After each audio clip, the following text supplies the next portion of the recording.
So in my early 20s, somebody offered me an Atari 2600, when actually my reaction was, why would I want that piece of garbage? Why would I want an Atari 2600 in today's day and age when we had so many better computers? When I looked in the box, I saw Pitfall. And I just remembered, and I had that rush of emotions and feelings that I had when I was a kid, and 12-year-old me wanted to go back and play Pitfall. And so that's what I did. I bought the system, and I hooked it up, and I played Pitfall. And I played Pitfall, and I played Pitfall. And I listened to the sounds and the music and everything else, and it brought it all back for me. So at that point in time, I'm not sure why, but something inside me was triggered, and I decided that I was going to start collecting video games. Right now, the collection sits at approximately 15,000 games, which covers both console games and computer games. And what you see around you now is the result of me collecting very seriously for many years. Unfortunately for me, I've decided to collect everything, which is probably an impossibility, but I'm going to probably die trying because that's just the kind of guy that I am.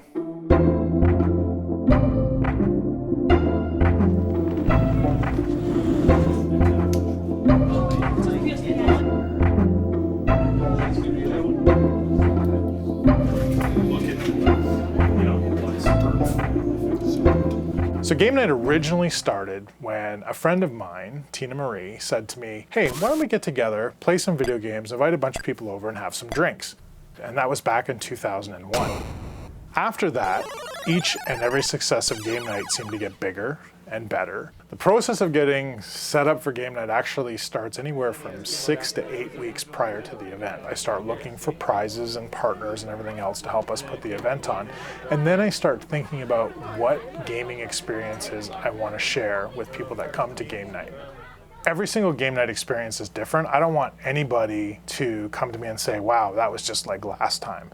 So especially the multiplayer experiences, they're different. We don't allow any internet here. So when you're playing against the person beside you. So if you're gonna do smack talk, you're gonna smack somebody that's literally standing right next to you. And that's a great thing. That's a different game experience right there for a lot of people. During game night, we do have, an undercover police officer here at all times, and I also have volunteers, and I actually have a security guard occasionally that's working just to sort of keep an eye on things. Last year, someone was taking a game out of a wrapper. That's a big no-no for Syd.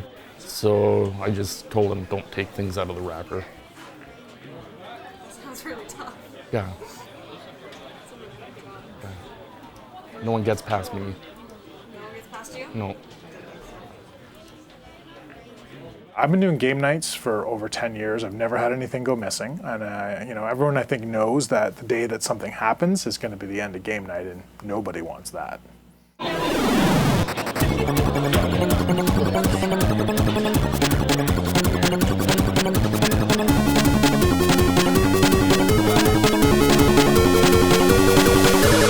We've never seen it this busy ever.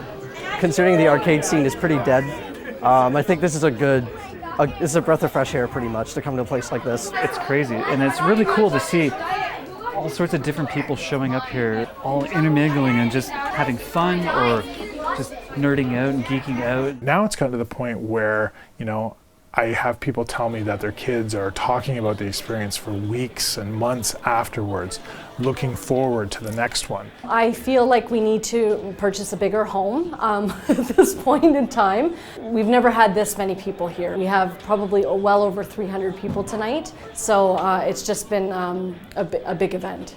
Tonight we had an incredible turnout for everything, including the 50-50 draw. The winner actually received $610, which is the largest 50-50 we've ever had by far. But what's more incredible than all of that is that the winner tonight decided to give back their portion of the money, and it's going to help us out with a lot of our costs. We're very, very grateful, and I'm just absolutely amazed at what Brian did tonight. Thank you, Brian. You're awesome. I'm gonna buy you a coffee.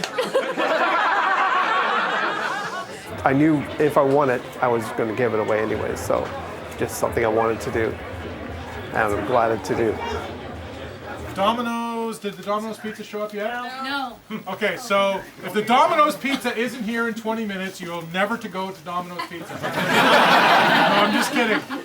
People love game night. The look on people's faces, they are having so much fun when they're here. And I think that's why I do it. For me, it's just, at the end of the day, you know, it's making people happy. And if I can do that through video games, that's great because that makes me happy too.